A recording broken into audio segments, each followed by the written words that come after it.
Hey everybody, this is Tim Wolf, and today we're going to be talking about Betty from Taylor Swift's latest album, Folklore. And I've already talked about My Tears, Ricochet, and Cardigan. And today we're going to be talking about Betty.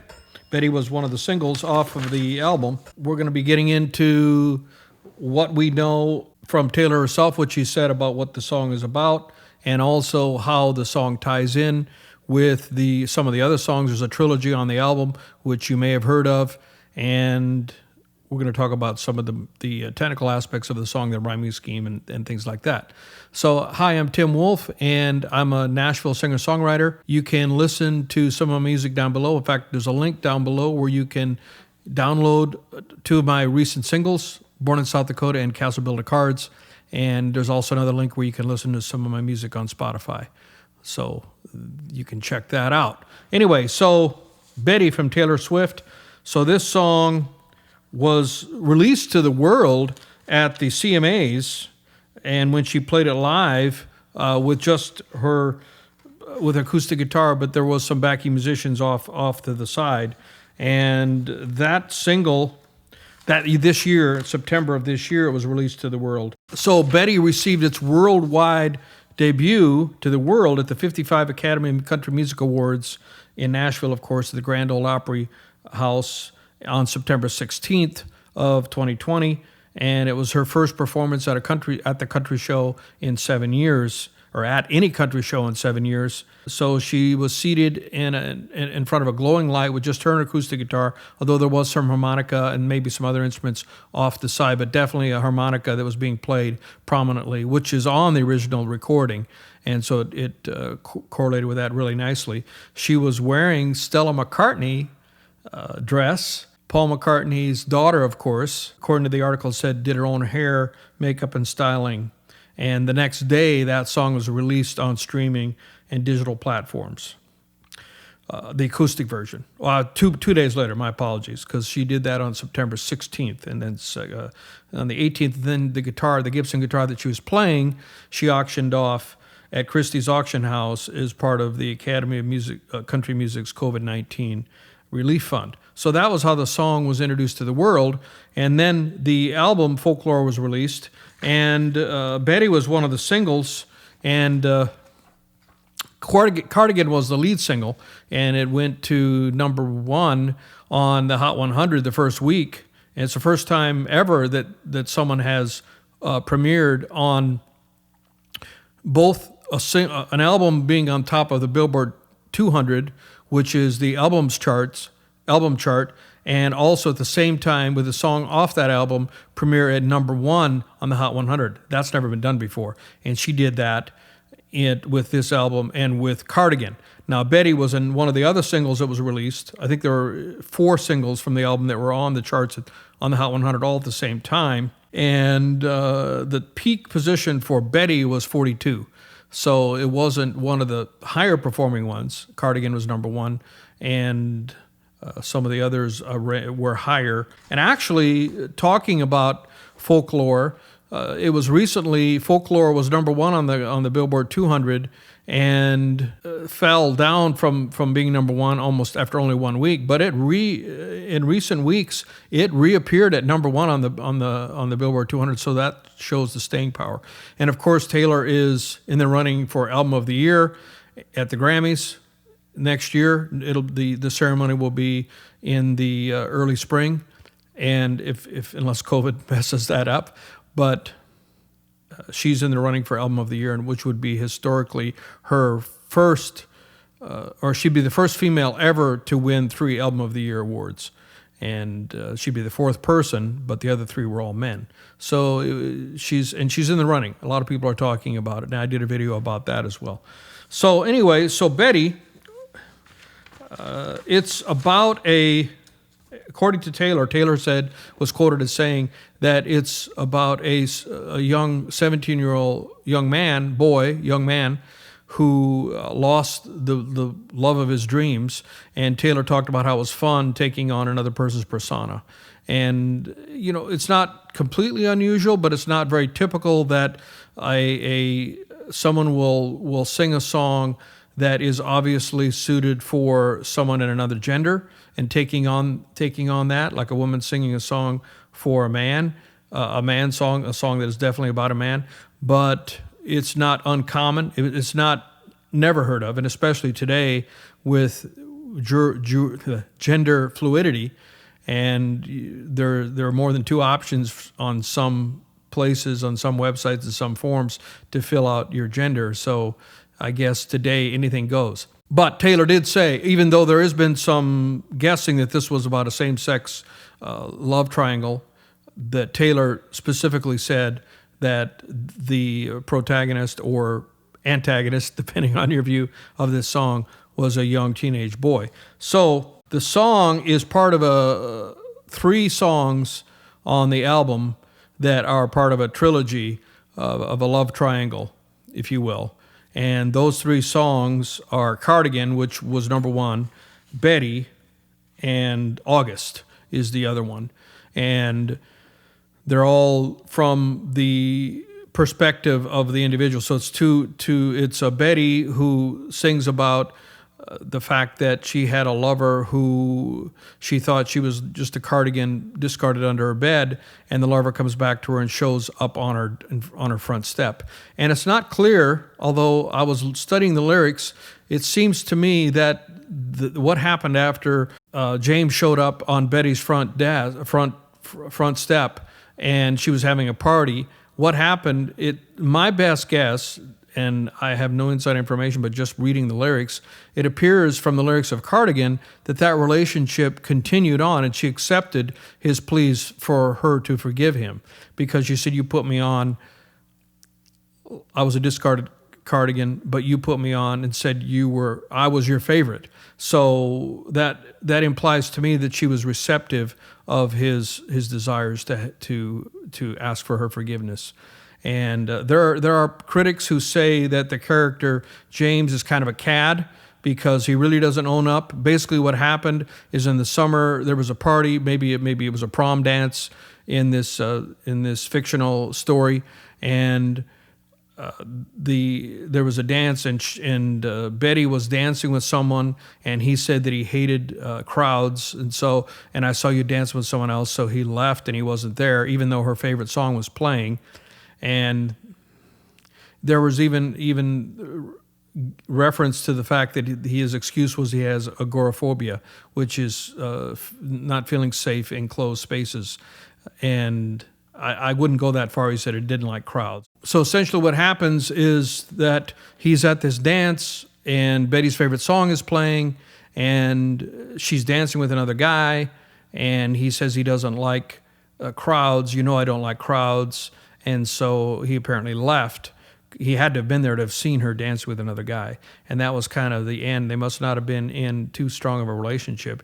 And then later on, an unnamed third person, a woman, pulls up with her car and says, James, get in. And they started a relationship, which essentially went for the summer, it implies. And he said he slept beside her, but he thought of Betty every night. And then so he goes to her front door and knocks on the door and asks her if she would forgive him and she would trust him, and his excuse is that he's only 17, which is kind of a flimsy excuse in a way. It depends on your viewpoint.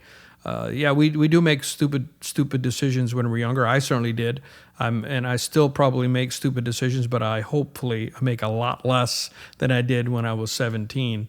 And so it is an excuse, but it's also not an excuse when it comes to breaking someone's heart, perhaps. So I love the similarities, and Taylor is great at putting out Easter eggs, and I'm sure that I haven't found all of them, but some obvious ones are the words cardigan that occur in both Betty and in Cardigan, and also cobblestone, walking on cobblestones, broken cobblestones, is both in Cardigan and in James. So she's great with those Easter eggs. And there's others. I even heard that someone said that if you look at the timestamps of the three songs, there's something that relates to the trilogy at the exact same timestamp. So That may be a coincidence. I don't know. I don't know for a fact, but it's very interesting. The song was written by Taylor and a person named William Bowery, and there's speculation that that has to be a pseudonym because there is no reference to a William Bowery songwriter anywhere on the internet. So people are assuming or speculating perhaps that is a pseudonym for maybe a well-known writer. And then it was produced. It's the only song on the album that was produced by the two producers that were on the album that she chose. Her longtime standby, who has done a great job for her, Jack Antonoff, and who's been with her for a lot of recent albums. And then a new one that she started working with, Aaron Dessner from the band The Nationals, who did a phenomenal job. And he co-wrote Cardigan with her. He's got co-writing credit. But he doesn't have it on this song, although he did help with the production of the song. Now, the production of the song, it is in the key of C, and the first three moves, and it's primarily the chord progression all the way through, goes to a C, then to a C with a B in the bass, to an A minor, so that's a nice little cliche that goes dun, dun, dun. It's a descending cliche. It's called a cliche on guitar when you have a line within the chords that goes up or goes down. And then after that, so it goes from the one with a 7 in the bass to a 6, and then I believe it goes to a 4 and a 5. So it goes to the F and then the G. So, and it stays at the key of C except for the very last segment, which modulates up a whole step to a D. Now, modulating up is something that is a tool that can be used, but it's also could be construed as dating a song because it was something that was done a lot more in popular music years and years ago. But when you know what you're doing, like Taylor obviously does and her producers do, you use things like that, break rules, break conventions, and they work perfectly. In fact, some of the critics commented about how great the key change worked in this song. David Holmes of Esquire compared the key change to that of Love Story, designating Betty the centerpiece for Folklore. Then there's another, Zachary Kephart said that he thought the instrumental and the thought that Betty actually works better as a deep cut than a radio single, although it did chart on the Hot 100, so you can't really argue with success, as a single. So, and this song is considered a return to Taylor's country roots. It's definitely considered many people consider it a country or a folk rock song, indie folk song. And so it's a bit of a return to her roots, and a lot of her fans that have been with her for a long time love that fact. The fact that she played at the ACMs indicates that she's embracing perhaps that as well. And she's probably in the running for some Grammys for maybe this song and other awards in the country category as well, not just the pop category. In fact, this song did chart released on U.S. Country Radio on August 17th. It debuted at number 1 on the Format's ad board of the week. It became Swift's first single to become the most added song of the week since her 2013 hit Red. And here's a comment that was made by Johnny Chang, who is the program director at KKBQ Houston, said that Swift is the biggest star in music. She transcends formats, and country music is lucky because at Taylor's core, she's a singer-songwriter, and her music has meaning. Isn't that what country is all about? Betty fits perfectly, is what he says. So I agree. It's a great song. And I find it interesting that one of the interpretations of this song was that of the trilogies, they're not all set in the same time frame. And some of them are looking back. And whereas Betty is definitely set, or he's singing about some of it he's singing about the past and some of it when he wronged her, but he's singing basically, I'm standing on your door, and that's in the present. And he's only 17, so that's definitely when he's 17. When I listen to Cardigan, it implies to me a more adult behavior, more adult actions and memories, because they're talking about being in bars, and in most states you can't drink at 17, although you probably could go to the bar, and being drunk under the street light. It just, to me, it seems like they got back together and they lived some life, and maybe things didn't work out after that, we don't know. But so one point that really cleared things up for me, because when I was listening to Cardigan originally, I thought, man, this is an awful lot of living for a 17-year-old. but I think she's talking about things. Betty in that song is talking about things that happened later when they got back together. That's just my opinion.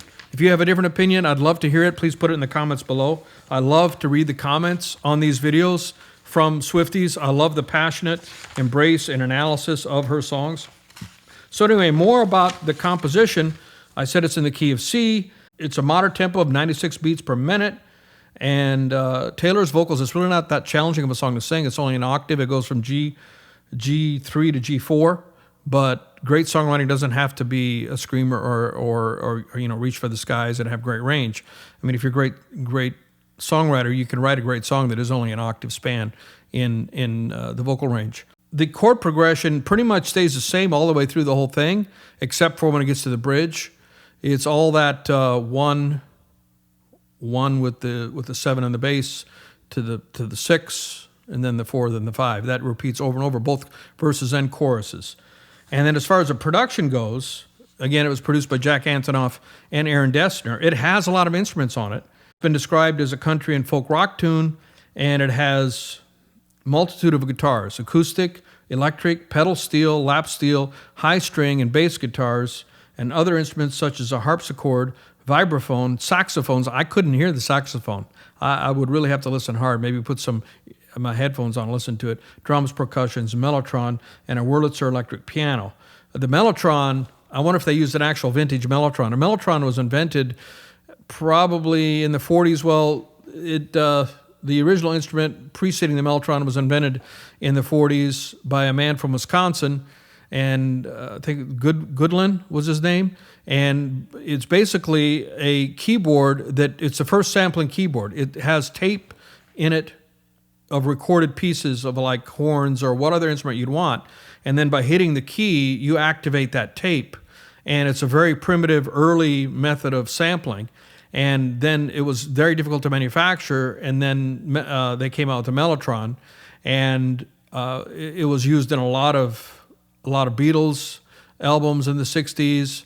It's really a vintage instrument. It's got some of its own unique, because even though they tried to duplicate and make it sound, people were worried. The Musicians Union was worried about the mellotron putting actual musicians out of work, and it never would do that, because you'd never mistake a mellotron trumpet, let's say, with a real trumpet, because it affected the sound because of all of the taping and the way it played back.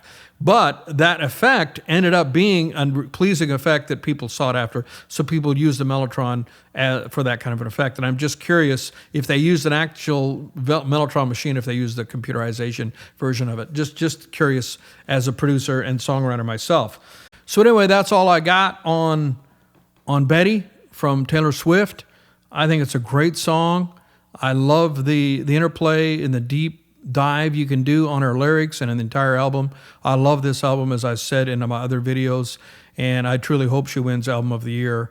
She's a phenomenal artist. We're lucky to have her during our time on this earth, and she deserves, she was Artist of the Decade, and I still am going to say that I believe that she's only gotten started. She's only 30 years old, only she's had her birthday in the last few months. She's 30, 31, early 30s, and she's got many years ahead of her. And if she continues to grow and blossom and put out great music, I look forward to listening to it and seeing what she comes out with in the future. So see you next time. Hey everybody, this is Tim Wolf. Thank you so much for watching my video.